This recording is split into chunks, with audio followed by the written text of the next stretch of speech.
O Brasil, infelizmente, está uma loucura, pessoal.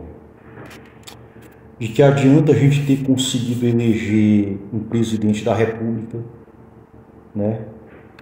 E um Congresso que pensa totalmente diferente do presidente, né? Que aprova todo tipo de absurdo, que vem com essa ladainha de que estão sendo criminalizados porque não podem falar, e aprovaram uma PEC que libera a bandidagem dentro da Câmara dos Deputados, né? Uma PEC que diz que para que um deputado seja incriminado pelo STF, é necessária aprovação por maioria absoluta em votação secreta pela Câmara dos Deputados, ou seja, o líder do PCC, o líder do Comando Vermelho, talvez queiram ser deputados, né, para poder ficar livres de qualquer desse tipo de situação, né, de qualquer coisa que venha prejudicá-los, né? Eles são descobertos, né? Aí tem conchavo, né? Tudo tem conchavo. Dificilmente um deputado perde o mandato, perderia o mandato dessa maneira, né? Só se ele fosse inimigo do Congresso inteiro. Teve deputados até do PT que votaram a favor, né? Deputados tanto da esquerda como da direita, né? Agora, a maioria dos que votaram a favor são da direita, né? Que eles estão alegando que o STF está punindo eles por falar, né? E alguns bandidos, né, que tem lá dentro, tanto de esquerda como de direita, votaram a favor, né? Porque viram a oportunidade de cometer seus crimes, né? Sem que haja punição. A coisa é tão absurda que tem deputado, que tem senador do PL, senador da direita, que disse que vai votar contra quando for para o Senado, né? O senador Girão, né? Que dificilmente dá para concordar com alguma coisa que ele fala. E dando continuidade a essa sucessão de absurdos, né? A estratégia da oposição para incluir anistia ampla durante a votação do projeto coloca governistas em alerta, né? Estão tentando lá no o Temer, né? Michel Temer, né? Aquele ex-presidente lá, né? Junto com Aécio Neves e Paulinho da Força, né, o relator dessa PEC da anistia, tentando dar uma espécie de redução das penas, né, dos condenados, incluindo o próprio Bolsonaro, né? Mas a coisa está ruim. A estratégia da oposição não é essa, não. A estratégia da oposição é a anistia ampla, né? Eles querem tirar Bolsonaro da cadeia, eles querem que Bolsonaro fique livre e se candidate no ano que vem, né? Sendo que até agora ele está preso, não é nem por questão da condenação dos atos de 8 de janeiro, é por obstrução da justiça, e ele está inelegível porque ele foi condenado pelo TSE por aquela reunião com embaixadores, né, para atacar o processo eleitoral e por uso eleitoral do 7 de setembro. Mas mesmo assim a oposição ainda acha que ele vai se candidatar no ano que vem. Eu vou dar uma lida aqui, né? Integrantes da base aliada do governo na Câmara dos Deputados acendem o alerta para uma possível estratégia da oposição durante a votação do projeto de anistia, apresentar uma sugestão de alteração no texto, chamando na linguagem parlamentar de destaque durante a votação do plenário e, com isso, aprovar a anistia ampla e restrita, incluindo o ex-presidente Jair Bolsonaro, que eles querem que saia livre, leve e solto, como a gente costuma dizer, né? Das votações na Câmara, primeiro os deputados votam o parecer apresentado pelo relator, né, que vão eu acho que vão votar contra, né?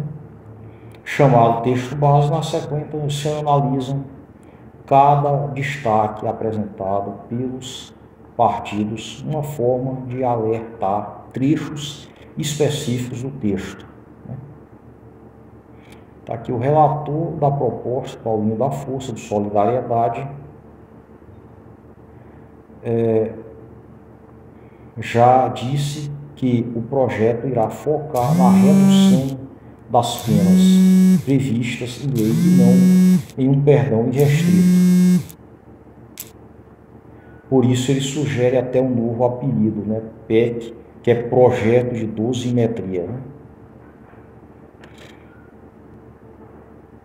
E os deputados do Centrão que estão querendo, né, também não estão defendendo essa historinha de anistia ampla, né, tirar aquele pessoal que foi condenado da cadeia, né, porque é muita loucura dizer que ali não existiu crime, é muita loucura dizer que aquilo ali não aconteceu nada, né, que todo mundo ficou louco e ali foi só uma ilusão. Definitivamente não tem condição, galera. E como eu falei, uma das nossas preocupações na eleição do ano que vem não vai ser apenas eleger o Lula, não. Vai ser procurar eleger um Congresso que seja coerente com a realidade, não um Congresso como esse aqui, que vive no mundo da fantasia. É um Congresso que parece que não lê nem a Constituição, é um Congresso que acha que não existe uma cláusula pétrea no artigo 60 da Constituição a respeito de grupos armados que querem acabar com o Estado Democrático de Direito, porque o que eles querem é acabar com o Estado Democrático de Direito. A partir do momento em que eles atacam o processo eleitoral nessa onda de se o meu time perdeu, então o jogo não valeu, mesmo depois daquela auditoria que até os militares fizeram, né? Hoje você vê gente dizendo, eu não sei se o Lula se elegeu, a eleição foi uma fraude, né? Está se espalhando, tudo isso é aquela coisa de o meu time perdeu, então o jogo não valeu. É basicamente isso que está acontecendo. O que está acontecendo é terrível. E para piorar tudo, essa gente aqui, eles não estão mentindo totalmente, né? Porque eles foram eleitos. Eles estão aí porque eles foram eleitos. Tem gente que votou no Lula e votou nessa gente também. Porque lá a urna eletrônica tem lá presidente da República e deputado, que não precisa ser necessariamente ambos do mesmo partido político. Mas também tem o discurso de pacificação. Lembro, mais uma vez eu volto àquele argumento do Flávio Dino. O país mais rico do mundo, a nação mais poderosa do mundo, Estados Unidos da América. Hoje, a gente pode considerar um país que está pacificado, levando em conta, por exemplo, depois que o presidente soltou aquelas 1.500 pessoas lá envolvidas nos atos de 8 de janeiro, pode-se dizer que hoje os Estados Unidos da América é um país pacificado? Pessoal, imagine o Lula dizendo isso aqui. Imagine o Lula ameaçar fechar ou revogar licenças de emissoras de televisão que criticam, né, que são contra ele. Galera, o país mais rico do mundo está com a democracia ameaçada. Está vivendo uma escalada autoritária nas mãos de um presidente que parece que não entende nada de democracia. É isso que está acontecendo, né? Estão, depois daquela promotora que o Trump simplesmente demitiu, né? Que se fosse aqui no Brasil seria motivo para pedido de impeachment, seria motivo para polêmica até hoje, né? Parece que nós somos muito mais democráticos do que eles lá. Então, muito obrigado, pessoal. Deixe seu like. E é isso que, infelizmente, a direita quer. Até o próximo vídeo.